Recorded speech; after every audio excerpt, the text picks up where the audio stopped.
আসসালামু আলাইকুম। আমার কুকিং চ্যানেলে স্বাগতম সবাইকে। তো ভিউয়ার্স, আজ আমি আপনাদের সাথে শেয়ার করব হচ্ছে পাবদা মাছের তেল ঝোল। তো ভিউয়ার্স, এভাবে পাবদা মাছটা রান্না করলে পুরো প্লেটের ভাত শেষ হয়ে যাবে।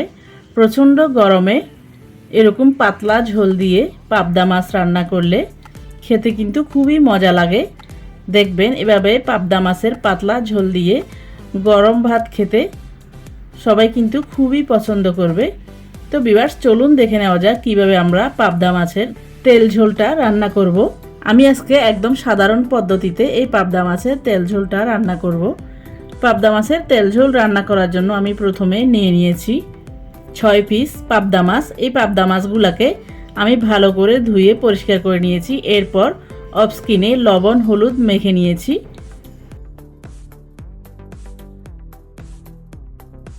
এরপর চলে যাব সরাসরি চুলায় একটা পাতিল বসিয়ে দিয়ে দিয়েছি 3 থেকে 4 টেবিল স্পুন পরিমাণ সরিষার তেল। এরপর তেলটা ভালো মতো গরম হয়ে গেলে আমি একে একে পাবদা মাছগুলোকে দিয়ে দেব।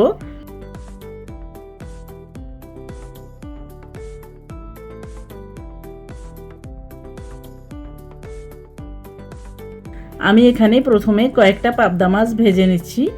একদম ফাঁকা ফাঁকা করে ভাজতে হবে, কারণ পাবদা মাছটা একটু নরম হয়ে থাকে, উল্টোতে গেলে বা একটার সাথে একটা লেগে গেলে ভেঙে যাবে। তো ভিউয়ার্স, দেখতে পাচ্ছেন কথা বলতে বলতে আমি পাবদা মাছগুলোকে এক পিঠ একটু লালচে টাইপ করে ভেজে নিয়েছি। এরপর একটা স্প্যাচুলারের সাহায্যে আলতো হাতে উল্টিয়ে দিচ্ছি। তো ভিউয়ার্স, দেখতে পাচ্ছেন পাবদা মাছের দু পিঠ আমি একটু লালচে টাইপ করে ভেজে নিয়েছি।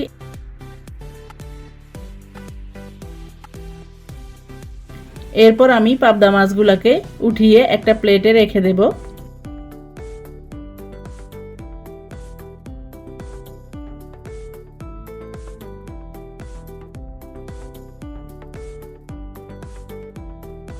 এই একই নিয়মে আমি বাকি পাবদা মাছগুলোকেও ভেজে নেব।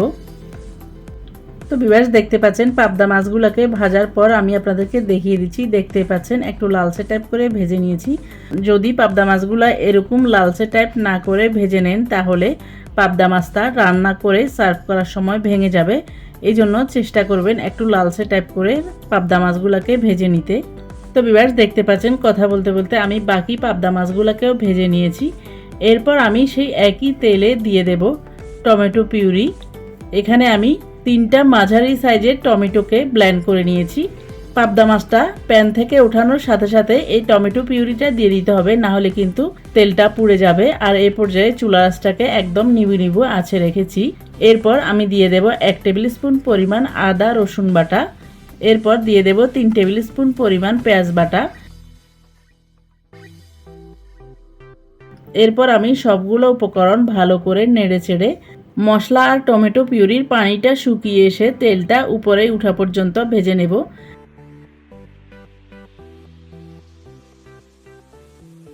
তো ভিউয়ার্স, দেখতে পাচ্ছেন সবগুলো উপকরণ আমার ভাজা হয়ে গেছে আর তেলটা উপরে উঠে এসেছে। এই পর্যায়ে আমি দিয়ে দেব হাফ টিস্পুন পরিমাণ হলুদ গুঁড়া। এরপর দিয়ে দিয়েছি 1 টিস্পুন মরিচ গুঁড়া, দিয়ে দিয়েছি 1 টিস্পুন ধনিয়া গুঁড়া। এরপর দিয়ে দিয়েছি 1 টিস্পুন জিরার গুঁড়া, দিয়ে দিয়েছি হাফ টিস্পুন ভাজা গরম মশলা গুঁড়া। এই ভাজা গরম মশলা গুঁড়াটা আপনারা চাইলে স্কিপ করতে পারেন, আমার হাতের কাছে ছিল এই জন্য আমি দিয়েছি। এরপর আমি দিয়ে দেব স্বাদ মতো লবণ।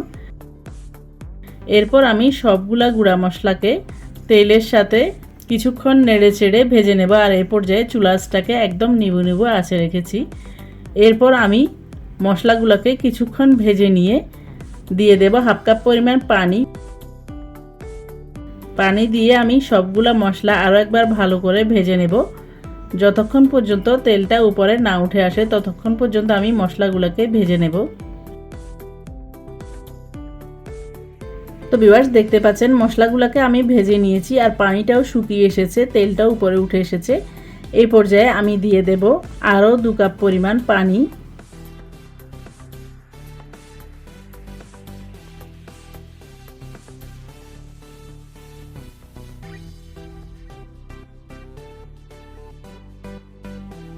এরপর আমি নেড়ে চেড়ে সবগুলো উপকরণ পানির সাথে ভালো করে মিক্স করে নেব।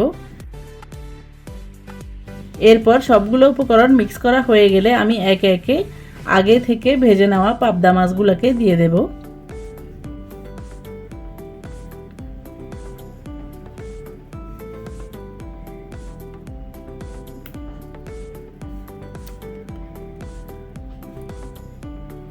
তো ভিউয়ার্স দেখতে পাচ্ছেন সবগুলো পাবদা মাছ আমি দিয়ে দিয়েছি। এরপর আলতো হাতে একটা স্প্যাচুলারের সাহায্যে আমি মাছগুলোকে একটু ছড়িয়ে দেব।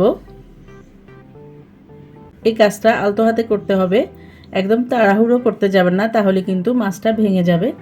এরপর আমি ঢেকে দিয়ে 3 থেকে 4 মিনিট পর্যন্ত মাছটাকে রান্না করে নিয়েছি।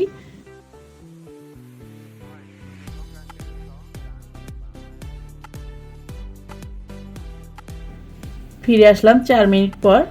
তো ভিউয়ার্স দেখতে পাচ্ছেন মাছের ঝোলটাও মোটামুটি শুকিয়ে এসেছে। এ পর্যায়ে আমি দিয়ে দেব লম্বা লম্বি করে কেটে রাখা টমেটো। এখানে আমি দুটো মাঝারি সাইজের টমেটো কেটে নিয়েছি। সবশেষে এই টমেটোটা দিলে হাফ সেদ্ধ টমেটোটা গরম ভাতের সাথে খেতে কিন্তু খুবই ভালো লাগবে। এজন্য আমি সবশেষে এই টমেটোটাকে লম্বা লম্বি করে কেটে দিয়েছি। এই টমেটোটা একদম সেদ্ধ হবে না, হাফ সেদ্ধ হবে। এরপর আমি দিয়ে দেব 7-8টার মতো কাঁচামরিচ। কাঁচামরিচটাকে আমি ফালি করে দিয়েছি।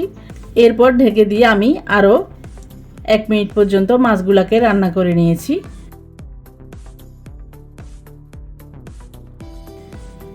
আর এ পর্যায়ে আমি কোনো স্প্যাচুলার বা খুন্তি দিয়ে নাড়াচাড়া করব না।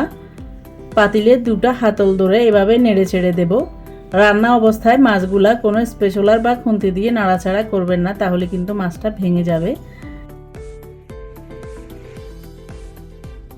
তো ভিউয়ার্স দেখতে পাচ্ছেন এ পর্যায়ে আমি দিয়ে দিচ্ছি 1 মুঠো পরিমাণে ধনেপাতা কুচি। সবশেষে এই ধনেপাতাটা দিলে যে কোনো তরকারির ফ্লেভারটা কিন্তু খুবই সুন্দর লাগে, খেতেও খুবই ভালো লাগে। তো ভিউয়ার্স দেখতে পাচ্ছেন মাছগুলোকে আমি চুলা থেকে নামিয়ে নিয়ে কিছুক্ষণ রেস্টে রেখে দিয়েছি। যে কোনো তরকারি চুলা থেকে নামিয়ে নিয়ে কিছুক্ষণ রেস্টে রেখে দিলে এর গ্রেভি বা ঝোলটা একদম ঘন হয়ে যায়, দেখতে সুন্দর লাগে, খেতেও খুবই ভালো লাগে। তো ভিউয়ার্স দেখতে পাচ্ছেন এরপর আমি মাছগুলোকে সার্ভ করে নিচ্ছি। দেখতে পাচ্ছেন আমি একটু লালচে টাইপ করে মাছগুলো ভেজে নিয়েছি, এজন্য একটা মাছও কিন্তু ভাঙেনি। তো ভিউয়ার্স দেখতে পাচ্ছেন আমার আজকের এই পাবদা মাছের পাতলা ঝোলটা দেখতে কতটা লোভনীয় লাগছে। দেখতে যেমন লোভনীয় লাগছে, খেতেও কিন্তু অনেক মজা হয়েছে। তো ভিউয়ার্স আপনাদের সবার কাছে অনুরোধ থাকবে আমার আজকের এই পাবদা মাছের রেসিপিটি যদি ভালো লাগে তাহলে বাসায় একবার হলেও ট্রাই করবেন। আর ট্রাই করলে কেমন হয়েছে কমেন্ট করে জানাবেন। আর কোনো নতুন রেসিপি পেতে চাইলে আমার চ্যানেলে কমেন্ট বক্সে কমেন্ট করে জানাবেন, আমি আপনাদের সাথে অবশ্যই শেয়ার করার চেষ্টা করব। তো ভিউয়ার্স আবারও আমার রেসিপিটি ট্রাই করার অনুরোধ জানিয়ে আমার চ্যানেলকে লাইক কমেন্ট শেয়ার ও সাবস্ক্রাইব করার অনুরোধ জানিয়ে আজকের মতো এখানে বিদায় নিচ্ছি। আবার দেখা হবে নতুন কোনো ভিডিওতে নতুন কোনো রেসিপি নিয়ে। সে পর্যন্ত সবাইকে আসসালামু আলাইকুম, আল্লাহ হাফিজ।